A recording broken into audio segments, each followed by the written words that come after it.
একজন আপনাদের ভাই, কারো সন্তান, কারো আত্মীয় ভাই।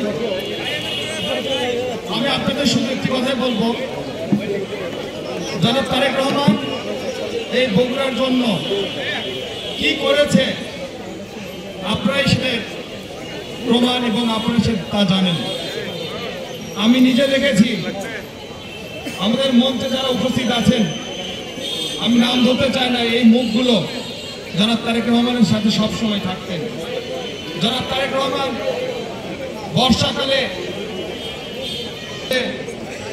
এই সড়কের কাজগুলো পরিদর্শন করেছেন।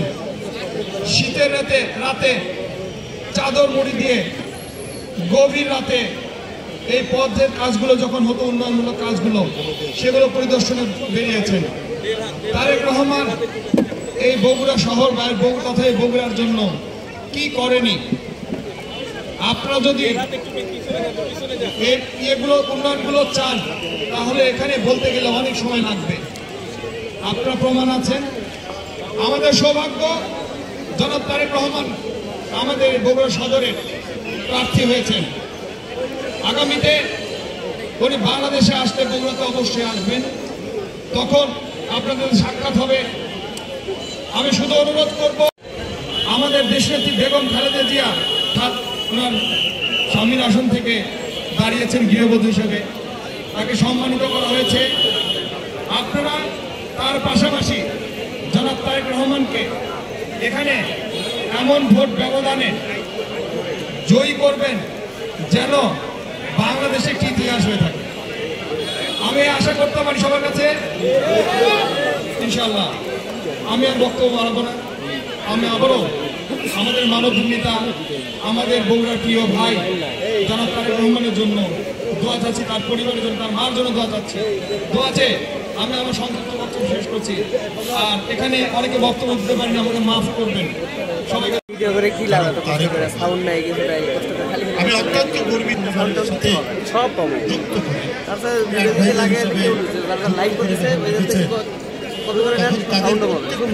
যায়। আমরা তো রাজনীতির লোক, রাজনীতি করি, মিছিল করি, মিটিং করি, এইসব নিয়েই ব্যস্ত থাকি।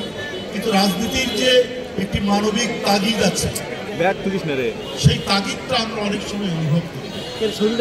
সেই তাগিদটা অনুভব করেছি এই আমরা বিএনপি পরিবারে রুম্মনের নেতৃত্বে যে সংগঠনটি দাঁড় করেছে মাত্র 1.5 বছরের মধ্যে, এটি বাংলাদেশের মানুষের কাছে পরিচিত। কারণ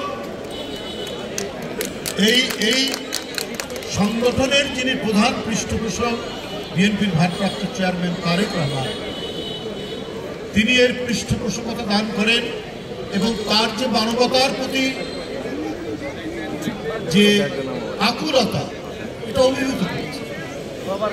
কোথায় কি ঝড়, কি বৃষ্টি, কি শরৎ, কি বসন্ত, এখানে বসে আছি, আমাদের প্রত্যেকেরই দৃষ্টি থাকবে। আমরা তো মানুষের জন্য রাজনীতি করি, মানব কল্যাণের জন্য রাজনীতি করি, আমরা মানব সেবার জন্য কাজ করি।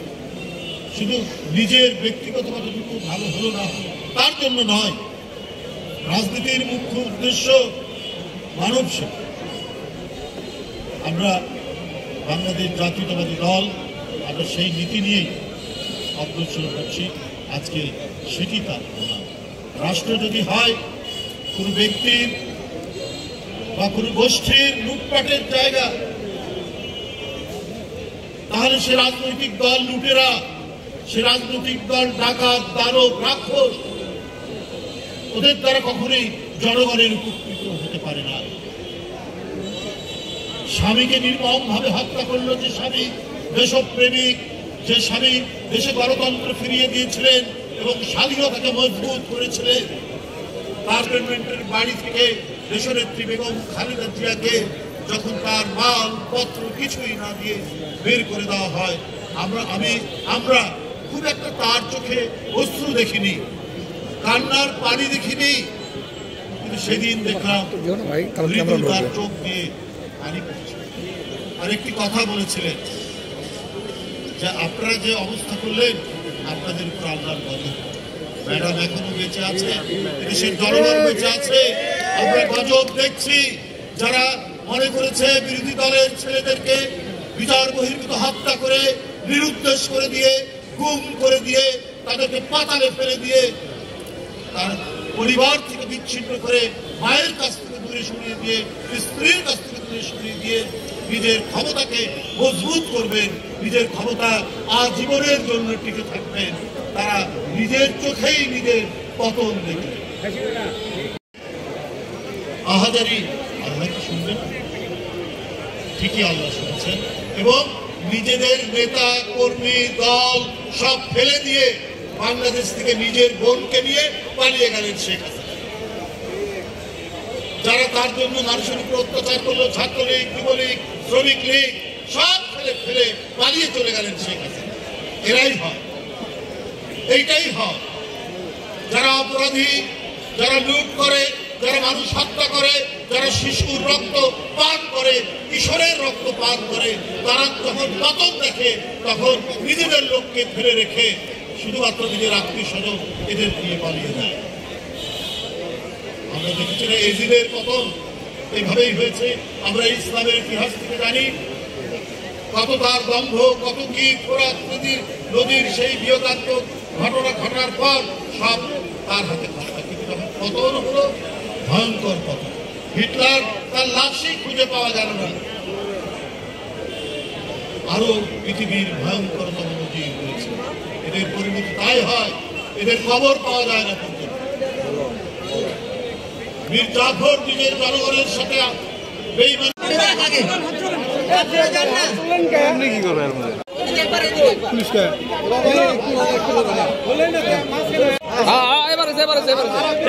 স্যার সেলফি এলো স্যার, মোবাইল দেখেন, এই সেলফি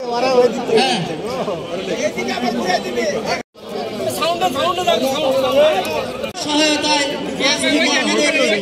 ভাই বোনেরা অনুরোধ জানাচ্ছি, একসঙ্গে আপনারা হাত দিয়ে হুইলকে স্বেচ্ছাসেবকদেরকে বলছি হুইল চেয়ার চালিয়ে তাদেরকে এখান থেকে বের হওয়ার পথে আপনারা সহায়তা করবেন। এটি একটি সুন্দর দৃশ্য।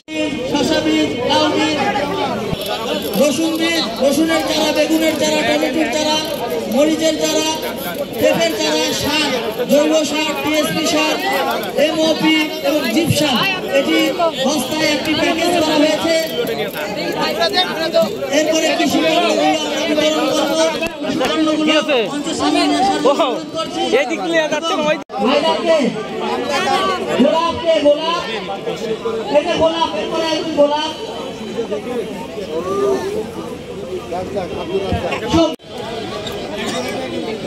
সামনে আসুন।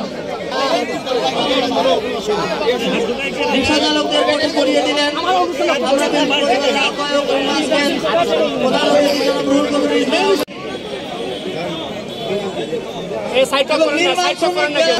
নির্মাণ শ্রমিক বেলাল মন্ডল, উনি ভুল করে অন্যটা নিয়েছিলেন।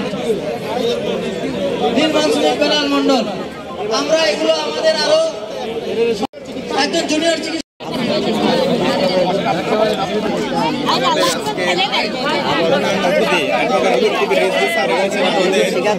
হৃদরোগের যে মেডিকেল ক্যাম্প ছিল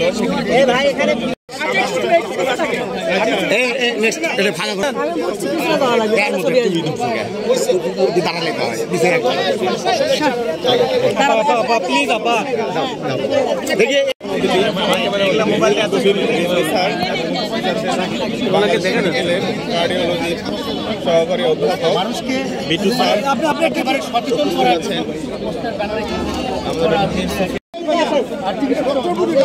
ভাই নামেন তো ভাই,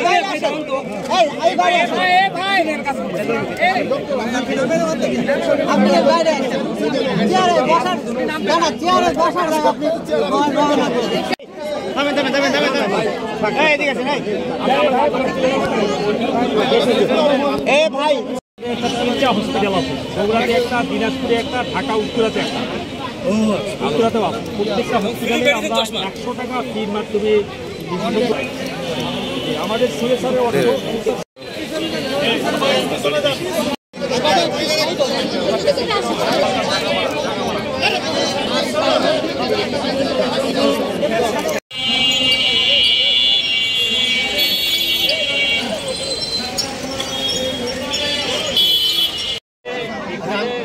বলে দিই ভাই, এখানে হলো আমরা হার্টের রোগীদের দেখছি এবং তাদের দেখার পাশাপাশি আমরা হৃদরোগ প্রতিরোধ করার জন্য যে ব্যবস্থাগুলো ডাক্তার জোবাইদা রহমান উনি কিছু ডিরেকশন দিয়েছেন আমরা হার্টের রোগ প্রতিরোধ করার জন্য মানুষকে মানে একেবারে সচেতন করার জন্য কিছু পোস্টার ব্যানার এখানে দেখে করা আছে যে একটা সুস্থ ফুসফুস কেমন আর একটা স্মোক করে হার্ট ডিজিজ হলে যে ধরনের ফুসফুস থাকে ওই যে হার্ট ডিজিজের মধ্যে দেখেন ওই যে প্ল্যাকগুলো জমছে ব্লক হলে যেরকম মানে এগুলো ওনার পরিকল্পনা যে মানুষ যেন দেখে এবং কীভাবে হাঁটবে ওই যে ফলমূল খাবেন দেখেন অনেকগুলো আছে আসলে দেখতে পাচ্ছেন না চতুর্দিকগুলো লাগে মানে প্রতিরোধের বিষয়টা বেশি মানে আমরা ফোকাস আর এটা উনি লিখেছেন যে কীভাবে চলতে হবে খেতে হবে এই বইটা আমরা রোগীদের মাঝে দিচ্ছি চিকিৎসা সেবা দেওয়ার পাশাপাশি পরামর্শমূলক এটা ওনারই লেখা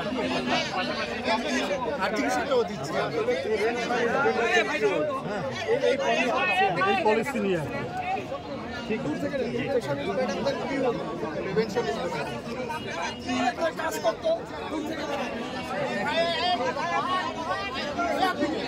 ঠিক আছে